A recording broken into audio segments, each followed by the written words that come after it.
Okay, so we are still in chapter 6. Okay, and so in chapter 6, we have covered the part on the acid. So what are we going to do now? Now we are going to cover the part on base. So before we start, if you come across the word base, if you hear the word base, the word base is very familiar, okay? Because you find a lot of examples of bases at home. Example in your soap. Lye. Lye is a drain cleaner. You can use it to clean your drain. And malt of magnesia. Sometimes you take it, okay, this malt of magnesia when your tummy is upset and all that, to neutralize the acid in your stomach. And normally, when we talk about base, the pH is always greater than what? Is always greater than 7. Okay, so a pH of a base is always greater than 7. But what is the actual definition of a base? So when Cikgu said base, a base is a substance that reacts with an acid. It reacts with an acid to give you salt and water. So the moment it reacts with acid to give you salt and water, that is an example of a base. Actually, this reaction also, you know the name of this reaction, okay? What is this reaction known as? It is known as neutralization, okay? So whenever a base reacts with acid to give you salt and water, neutralization is taking place, and you will get salt and water. So example of bases that we have come across. So let's say example of bases are metal oxide and metal hydroxide. So let's look at the first one. So let's say metal oxide, zinc oxide. So what do we say? If you are a base, you react with acid, you must get salt and water. So how do you form your salt? Remember, the metal displays the hydrogen ion here. So when the metal displays the hydrogen ion here, you will have zinc chloride plus water. Okay, so there's a 2 here, so you times here by 2. Okay, always check your balancing and make sure it's balanced, okay? So another example of a base is metal hydroxide, so barium hydroxide. So if you plus here, you cake this out, you displace it out, so you get barium nitrate, okay, bracket 2 plus H2O.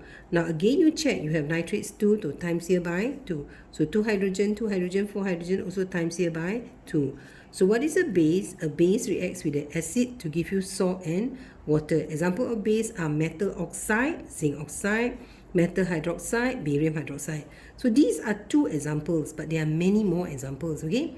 Okay, so let's say I want you to try this. Okay, you have calcium hydroxide plus hydrochloric acid, magnesium oxide plus sulfuric acid. Okay, try and see whether you can do this. And as you are trying, I want you to compare, okay, the reaction between base and acid and the reaction between metal and acid. Okay, compare and think about it. What is the difference that you will notice?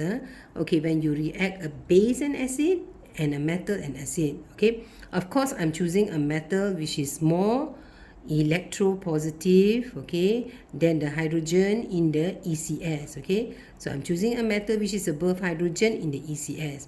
Okay, just to help you, metal plus acid will also give you a salt, but your partner here is hydrogen gas. So that's the difference, okay? So is a metal considered to be a base? Okay, so a metal is not considered to be a base because for you to be a base, you must react with the acid to give you salt and water.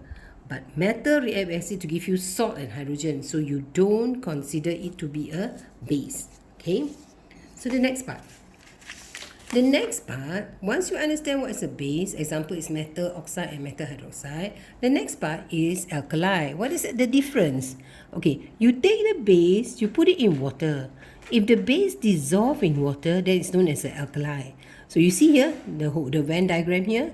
Okay, the whole thing here is a base. Okay, example of a base here can be copper oxide, zinc oxide, okay, magnesium oxide, okay. All these are examples of a base. But there are certain bases that can dissolve in water. Example, sodium oxide. Okay, if I were to take a sodium oxide and put it in water, it can dissolve in water and you can get sodium hydroxide. So if I take my sodium oxide, I put it in water, it will dissolve in water and it changes to what? Sodium hydroxide. So sodium hydroxide is classified as an alkali. Why is it classified as an alkali? Because it can dissolve in water.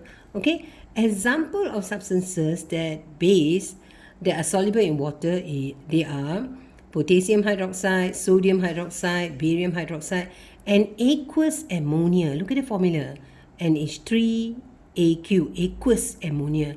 This aqueous ammonia is very easily formed. You just dissolve ammonia gas in water. So when you dissolve ammonia gas in water, you get aqueous ammonia. Again, so the whole thing is a base. Okay, example, sodium oxide I told you just now. When you take your sodium oxide, you dissolve it in water, you get sodium hydroxide. So the sodium hydroxide is an example of alkali. So you notice the alkali is a subset of the base. Okay, so all alkali must be base, but not necessary for all base to be alkali. Only base that dissolve in water will form an alkali. Okay, so what's so special about this alkali? Okay, so when they dissolve in water, what will happen is that they produce free moving ions. The free moving ions that give the alkaline property is the hydroxide ions. Okay, let's take sodium hydroxide pellets.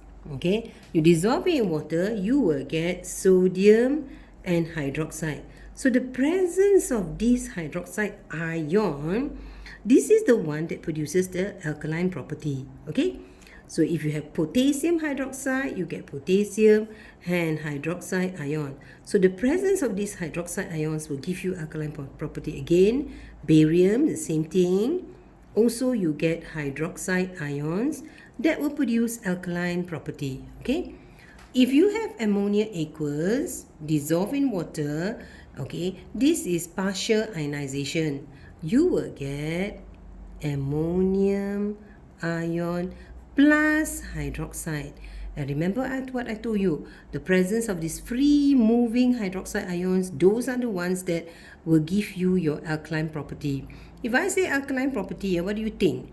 If I put in my litmus paper, okay, what color litmus paper should I put? If I put in a red litmus paper, it should turn blue. Okay, so based on this, I can finally define what is an alkaline. So what is an alkaline? It is a chemical substance that ionizes in water to produce free moving hydroxide ions. So if you have hydroxide ions that are free moving, then you have alkaline property.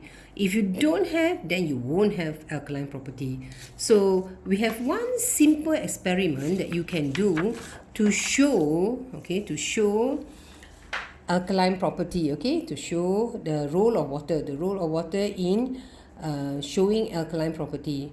So it's in your book, it's in your textbook, okay, so I photostated from your textbook and I want you to just go through it, okay. So the aim is to study the role of water in showing alkaline property, okay.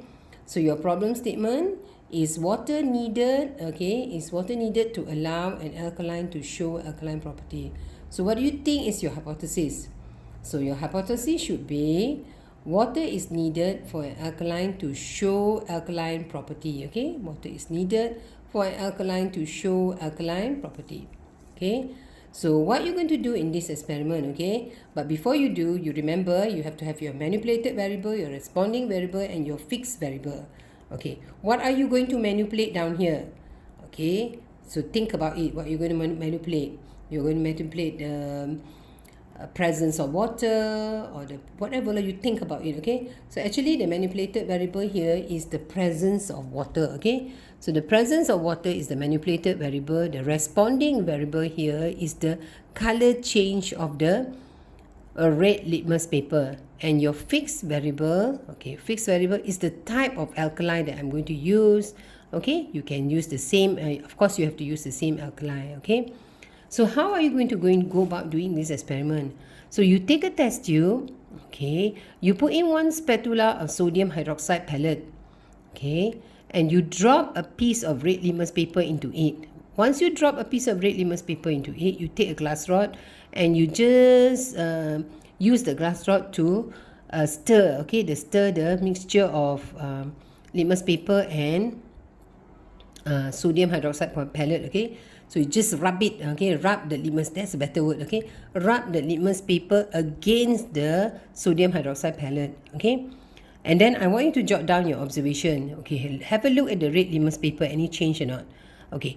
After that, using the same test tube, you add 2 cubic centimeter of water.